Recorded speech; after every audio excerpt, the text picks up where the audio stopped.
네, 잠시 잘 쉬고 왔죠? 그러면 이제 일본의 마지막 통치 방식인 민족 말살 통치에 대해서 정리를 해 볼 겁니다. 그 전에 앞에서 봤던 산미 증식 계획과 관련된 어, 도표를 한번 보고 갈게요. 네, 이런 요강 발표를 했었네요. 일본에서 쌀 소비는 연간 6,500만 석이다. 일본 내 생산고는 약 5,800만 석을 넘지 못한다. 부족한 거죠. 그래서 이 부족분을 다른 제국의 판도 및 외국에 의지해야 한다라고 했었는데 지금 일본이 막 산업화되고 인구가 막 늘어나고 있는 그런 시점이었기 때문에 앞으로 계속 모자랄 걸로 예측을 해요. 그래서 지금 미국 증식 계획을 수립하자라고 이야기를 합니다. 그래서 옆에 있는 그래프도 한번 봅시다. 선생님이 얘기한 것처럼 막 비료도 투입하고 품종도 빨리 자라는 걸로 개량하고 수리시설도 막 만들어서 생산량이 늘어나요. 늘어나고 있어요. 그런데 밑에 초록색 그래프 한번 보세요. 유출량, 그러니까 빠져나간 양은 더 곡선이 더 기울기가 심한 거 보여요? 더 많이 빠져나갔다라는 거예요. 그러니까 우리나라 안에서 소비해야 될 양, 파란색 그래프 한번 보세요.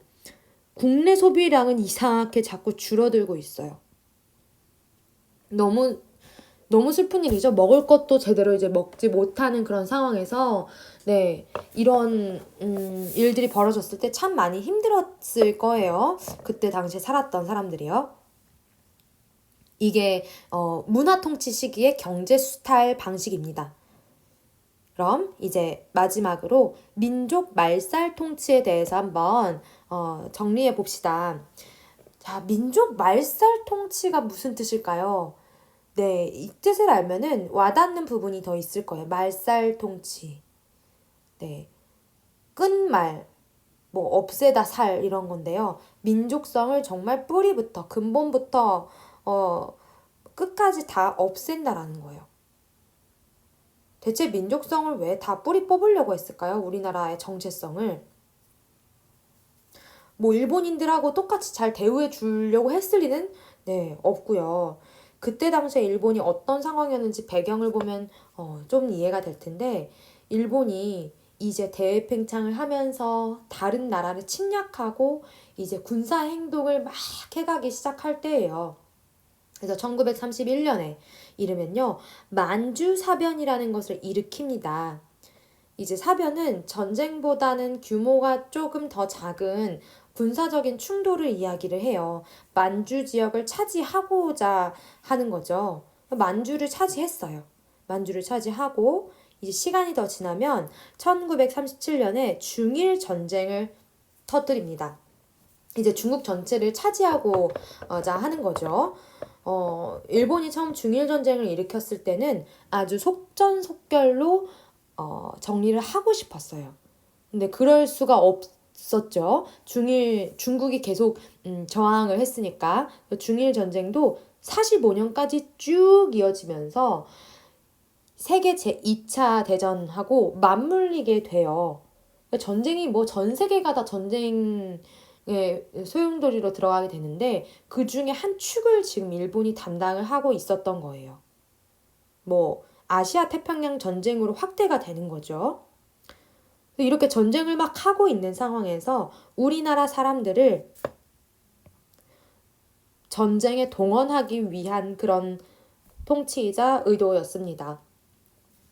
그냥 천황폐하께 순응할 수 있는 그런 전쟁에 동원할 수 있는 어떤 정신을 가진 사람들을 만들려고 했던 거예요. 그래서 이렇게 정신이나 사상적인 것뿐만 아니라 실제로 전쟁에 다 싹싹 긁어 모아서 다 동원합니다. 사람들과 모든 자원들도요. 그래서 이런 시기가 민족 말살 통치였고 실제로 그렇게 먼 역사가 아니에요. 우리의 할머니, 할아버지, 증조할머니, 증조할아버지가 겪었던 그 시대예요. 그래서 천황폐하의 정말 신화된 백성으로 길러내는 이 정책이 너무 중요하죠. 황국신민화 정책이에요. 그래서 이 내용은 모두 다 여러분들이 잘 기억해 놔야 합니다. 그래서 구호도 막 내세워요. 그게 내선일체, 일선동조 뭐 이런 것들이 있었어요. 내선일체가 무슨 뜻이냐면요. 그때 일본 사람들은 일본을 내지, 그러니까 뭐 본토처럼 생각을 했던 거예요. 내지. 그리고 조선은 조선이라고 불렀어요. 뭐 조선이라는 나라로 부른 게 아니라 그냥 그 지역 이름이 조선인 거예요. 뭐 물 건너가야 되니까. 뭐 그래서 내지와 조선인은 하나다 라는 게 내선일체고요. 일선동조는 일본인과 조선인은 동조, 조상이 같다. 같은 조상을 갖고 있다. 결국 뿌리가 같다라는 거예요. 계속 이렇게 하나이고 뭐가 같다라고 하는 것은 그 정신을 개조하려고 했었던 거죠. 그래서 포스터 하나를 볼게요. 이겁니다. 이 포스터를 보면요. 왜 2인 삼각이라고 여러분들 아나요? 왜 운동회 때 두 사람이 같이 달리기를 하는데 가운데 바를 서로 묶어서 협력하게 하는 거 하나라는 거죠. 내선일체는 반도 통치의 최고 지도 목표이다 라고 하면서 형태도 마음도 피도 육체도 모두 일체가 되지 않으면 안 된다. 피도 육체도 너무 무섭다. 네, 이렇게 홍보를 했던 구호고요. 황국신민서사라는 것을 만들어서 모든 사람들이 다 외우게 해요. 뭐 길진 않지만 어린이용까지도 따로 만들어서 계속 주입하는 거예요.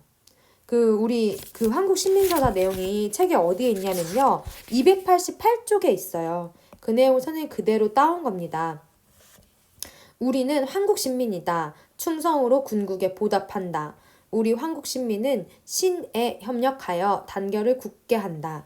우리 한국 신민은 인고 단련하여 힘을 길러 황도를 선양한다.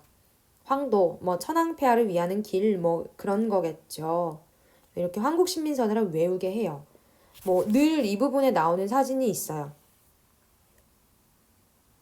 네, 뭐 머리에도 뭐 일장기를 하나씩 다 메고요. 어른부터 어린이까지 다 외워요. 손을 이렇게 동그랗게 모아요. 선생님이 이게 무슨 표식인가 뭔가 했는데 왜 우리 일장기에도 빨간색 동그라미가 이렇게 있잖아요. 해를 상징을 하는 이거 손 이렇게 동그랗게 모아서 일본 일장기의 그 빨간 동그라미 그걸 상징하는 거라고 해요. 네. 일장기의 빨간 동그라미 태양을 상징한다라고 합니다. 그래서 이렇게 한국신민서사를 외우게 했고요. 그 다음 여러분들 신사참배 공성요배도 들어봤을 거예요. 신사참배는 천황을 위하는 이데올로기를 주입하기 위해서 일본에 신이 진짜 어마어마하게 많아요. 신도라는 그런 일본의 전통 종교가 있어요. 그 신도의 신들을 모시는 게 신사인데 우리나라에도 곳곳에 신사를 세우고 강제로 우상을 섬기게 한 거죠. 참배하게 한 거죠. 선생님이 학교 이름은 기억이 안 나는데 인천에 있는 모 여고도 되게 오래된 학교라고 선생님이 들었거든요. 뭐 광복 이후부터 이렇게 있었던 학교인데 그 학교도 신사가 있었던 그런 자리라고 또 들으면서 아 이렇게 되게 가까웠구나 느끼게 되었어요. 또 이런 신사참배 거부 운동을 하신 분들도 많았죠. 뭐 우리가 이름은 들어봤을 주기철 목사님 뭐 이런 분들이 있었는데 이 신사참배 거부 운동으로 뭐 투옥된 사람들은 수천 명이 넘고요. 순교죠. 순교하신 분들도 500여 명이 되었다라고 합니다. 이제 궁성요배는 뭐냐? 천황폐하가 계신 황궁을 향해서 네, 절하는 거예요. 뭐 동쪽에 계신다 그러면 동쪽을 향해서 그 사진도 한번 볼까요? 네, 이게 신사가 여기 있고요. 신사를 향해서 다 절하게 하는 거죠. 신사참배였고, 그다음 이게 궁성요배, 뭐 일정한 시간에 이제 궁성을 향해서 이렇게 하게 했던 겁니다. 네, 그리고 여러분들 많이 들어봤을 거예요. 창씨 계명이라고도 하는 일본식 성명을 을 강요하는 건데요. 창씨라는 것 자체가 일본식 성을 새로 만드는 거고 계명은 이름을 바꾸는 거니까 이제 일본식 성명으로 바꾸게 했다라고 생각을 하면 됩니다. 그래서 이 창씨 계명을 하지 않으면 뭐 소학교 입학도 거부당했고 뭐 필요한 물품도 지급해주지 않았고 여러 가지 이제 할 수 없는 것들이 너무 많았기 때문에 사실상 이건 강제였어요. 정해진 기한까지 창씨한 기구가 80%가 되었다라고 하니까 얼마나 강제적으로 동원을 했을지가 짐작이 가고도 남아요. 이 일본식 성명으로 인해서 우리나라에 남은 한 가지 흔적이 그 자가 들어가는 이름입니다. 무슨 자. 네, 무슨 자.